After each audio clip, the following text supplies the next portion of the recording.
ஈஸ்வரனோட அனுகிரகத்தினாலே தர்ம மார்க்கத்திலே எப்படி நம்ம போகணும்னு சொல்றது அவன் தான் பிரேரணை பண்றான். ராகு ஆராதனை நம்ம செஞ்சா அஸ்தி மற்றும் இங்கெல்லாம் என்ன இடம் இருக்கு இதெல்லாம் வழி வந்ததுன்னா அது ராகுனாலே வருது. அவனோட ஆராதனை நம்ம செஞ்சா இந்த நாக தோஷம் இந்த மாதிரி இருக்கிறதுல போதும். கேதுனோட ஆராதனாலே கேதோஸ்ய குலோந்ததி மோட்சகாரக கேது அந்த பட்டா நவகிரக ஆராதனையில நம்ம செஞ்சிருக்கோம். இப்ப நம்மளுக்கு எதை கர்த்தவியான்னு சொன்னா ஒரு குடும்பம் நல்லபடியா இருக்கணும்னா ஒரு விருட்சம் இருக்கும். நம்ம அந்த விருட்சம் பச்சையா இருக்கணும்னு என்ன பண்றோம்? தண்ணி ஊத்துறோம். எங்க ஊத்துறோம்? கீழே தான் ஊத்துறோம். அந்த மாதிரி இந்த குடும்பத்துக்கு நீங்க தான் இப்ப அஸ்திவாரம். அஸ்திவாரம் இருந்தாதான் அந்த வீடே இருக்கும். அஸ்திவாரத்தோட இங்க இப்ப வானப்பிரஸ்தக்கு வந்த மாதிரி நித்தியமும் நீங்க அனுஷ்டானத்தை செஞ்சு உங்களோட குடும்பம் பையன் பேரா எல்லாரும் சௌக்கியமா இருக்குன்னு சொல்றதுக்காக நித்தியமே இப்ப ஷஷ்டி பூர்த்தி முடிஞ்ச உடனே நித்தியம் ஒரு அனுஷ்டானத்தை வச்சுக்கோங்க. பிரதிதின காத்தாலே பிராத்தஸ்நாத்வா விதானேன சந்தியா கர்ம சமாப்யஜ பூஜாகிரம் ததோ கத்வா சக்கரராஜம் சமர்த்தேதே ஏதாவது ஒரு நாமத்தை சொல்லிட்டே இருக்கும். அப்ப என்ன ஆகும்? நம்மளோட அந்த வம்ச விருட்சான்னு சொல்றது நல்லபடியா இருக்கும். அந்த மாதிரி ஏற்பட்ட ஒரு அவகாசத்தை நம்ம உங்களுக்கு எங்கிலிருந்து கிடைச்சிருக்கு. என்ன வானப்பிரஸ்தத்துக்கு நீங்க வந்தாச்சு 60வது வருஷம் மறுபடி நம்மளுக்கு குறைவு வந்திருக்கும். 60வது நம்ம பிறந்த சம்வத்சரம் வந்த உடனே 2வது வாட்டி நம்மளுக்கு அந்த ஜென்ம வந்த மாதிரி. எதுக்காக அந்த சதசித்தானந்த ஸ்வரூபியா அந்த பக்கம் நம்ம போகணும். எதனாலே எதுக்காக சொன்னா நம்ம வந்தது அதுக்காக தான். நம்ம வந்ததுல அதுக்காக தான். ஏன்னா ஞான விஹீனே முக்திர் நபவதி ஜன்மசதேன ನಾವು ವಿಭೂತಿ வெச்சுக்கிறோம். எதுக்காக? பூத்திர் பூத்திகரி பவித்ர ஜனனி பாபம் கவித்வம்ஸ்ரீ ಜ್ವರಾರ್ಥ ಶಮನಿ ಭೂತ ಪ್ರೇತಾದಿ ಭಯನಾಶಿನಿ ಜ್ಞಾನ ಪ್ರದಾಯಿನಿ ராஜ்ய பிராஜ்யகரி ரிபு க்ஷயகரி பாலே திரிபுண்டராக்கு எவ்வளவு சொல்லியிருக்கா. இவ்வளவு பெருசா ஒரு உபனிஷத்து இருக்கு. பஸ்மதாரணி பண்ண என்ன ஆகும்னு அப்படி ஏற்பட்ட நிறைய விஷயங்கள் நம்மளுக்குள்ள நம்ம பெரியாவா நம்மளுக்காக வெட்டி வச்சிருக்காங்க. அப்படி அந்த சம்ஸ்காரான்னு சொல்றது உங்க ஆத்துக்கு அந்த அம்பாளோட அனுகிரகத்தினால கிடைச்சிருக்கு.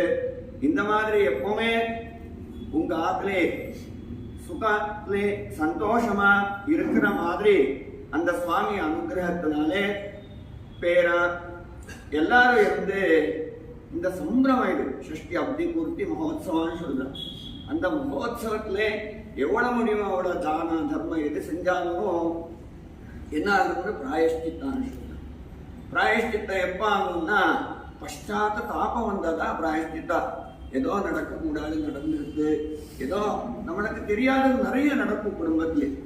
அந்த மாதிரி இருக்கிற எல்லா விதமான தோஷங்க என்ன இருந்தாலும் அதெல்லாம் அந்த சுவாமியோட அனுகிரகத்தினாலே பரிகாரம் ஆயிட்டு இனிமே எப்பவுமே உங்க ஆத்லே எந்த விதமான குறையும் வராதே. பசங்களுக்கு சத்வித்யா சத்புத்தி சத்சங்கா சத்தா சத்விஷயம் எல்லாமே கிடைக்கணும். என்ன வேணும்னு சொன்னாலும் யாருக்கிட்ட கேட்கணும்? ஜெகத பிதரு வந்தே பார்வதி பரமேஸ்வரி இருக்கிறவ கிட்ட கேட்டா கிடைக்கும் இல்லையா? மனுஷால கிட்ட கேட்டா இவ்வளவுதான் கொடுக்க முடியும். அவன் கொடுத்தா எது வேணாலும் கொடுக்க முடியும், எவ்வளவு வேணாலும் கொடுக்க முடியும். அப்படியே ஏற்பட்ட அந்த சுவாமி கிட்ட நமக்கான்னு சொன்ன நமஸ்காரம் தான். எல்லா விதமான இந்த உலகத்துல என்னென்ன இருக்கோ அது எல்லாத்துக்கும் நமஸ்காரம் தான் நமக்கா. சமகத்திலே நம்மளுக்கு என்னெல்லாம் தேவை அதெல்லாம் சொல்றான். நாம சொன்னா ஒன்னு சொல்றான், 2 சொல்ல, 4 சொல்ல தான் சொல்ல முடியும். வேதத்தை அப்படி இல்லை. என்னெல்லாம் இருக்கோ அதெல்லாம் கேட்டிருக்காங்க. அப்படியே நம்மளுக்கு பகவானோட அனுகிரகம் தேவைன்னா இந்த குழந்தை கத்துறது என்ன ஆகும்? கூப்பிடுறது ஏதோ ஒரு சாக்லேட் ஏதோ கொடுத்தா அந்த குழந்தை மறுபடியும் சொல்லிகிட்டே இருந்த அம்மான்னு சொல்லிகிட்டே இருந்து ஆகும். இன்னொரு வஸ்து கொடுத்தாலும் மறுபடியும் ஒரு அம்மான்னு சொல்லிகிட்டே இருந்தா கடைசியில் வந்து அம்மா இவோ இங்க வந்துடும் கூட்டிட்டு வருவான். அப்படியே அந்த சுவாமி நம்மளுக்கு என்ன எல்லாம் என்ன வீடு எடுத்துடும். கார் வேணுமா கார் எடுத்துக்கலாம். ஆனா எப்ப நம்ம நீதான் வேணும்னு கேட்ட மட்டும் அவன் கிடப்பான். சதார்த்த சித்தா துர்கே ஸ்மிருதா ஹரசி ஜீதி மசேஷ ஜந்தோ ஸ்வஸ்தே ஸ்மிருதா மதிமதீவ சுபாம் ததாசி தாரித்ரிய துக்க பயஹாரிணி காத்தரண்யா சர்வோபகார கருணாய சதார்த்த நீதான் வேணும் நம்ம கேட்டதா அவன் வருவான். இல்லன்னா இது வேணா நம்ம கோயிலுக்கு போறோம், சுவாமி அது வேணும் இது வேணும், நீ வேணும் நான் கேட்கறதே இல்லையே. கேட்டதான் வருவா, நீதான் வேணும் கத்துனாதான் வருவா. சதார்வைத்தா சதுஷ்டி கோட்டி யோகினி கண சேவிதா சதுர்தச புவனாதீஸ்வரா, அப்படியே ஏற்பட்ட சுவாமி வந்து அனுகிரகத்தை செய்யணும்னா நம்ம எப்படி கூப்பிடணும்? சும்மா வாழ்ந்த வரவன் எதை கேட்டாலும் கொடுத்துடுவான், அவன் கிடைக்க மாட்டான். அவன் தான் கிடைக்கணும்னா நீ தான் வரணும்னு கேட்கணும்.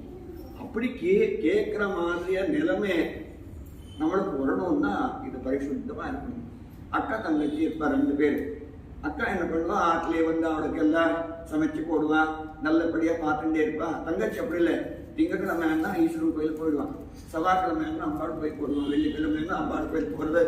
எப்போ பார்த்தாலும் பூஜை தான் பண்ணுவான், ஓமத்தை தான் பண்ணுவான். ஆனா என்ன ஆகுது, கோயிலே போயிட்டே இருந்த தங்கச்சிக்கு கைவல்லே கிடைக்கல, ஆட்டில இருந்து அக்காவை கட்டிருக்கு. எதனாலன்னா தங்கச்சி கோயில தான் இருக்கா. ஆனா ஆத்துக்கு இப்ப வரேன்னு சொல்லியிருந்தா வந்திருப்பா, சமைச்சுட்டு இருந்தா அக்கா அதை பண்ணிட்டு இருப்பா. இது பண்ணி இதுதான் அவளோட மனசு இருக்கு. இது உடம்பு மட்டும் கோயிலுக்கு வந்திருக்கு, மனசு ஆட்டில் இருக்கு. அக்கா அப்படி இல்லை, சமைச்சுட்டே இருக்கான்னு அவன் எங்க இருக்கான்.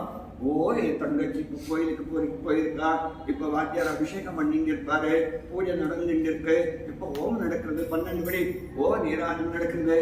அவளோட மனசு வேலை செய்யறது, உடம்பு மனசு எங்க போயிடுது, கோயிலுக்குள்ளே என்று பாவியம் தத்பவதி. நம்ம மனசுல நம்ம என்ன நினைச்சிட்டு எந்த காரியத்தை செஞ்சாலும் எத்த கர்ம கரோமி தத்த அகிலம் சம்போ தவாராதம்.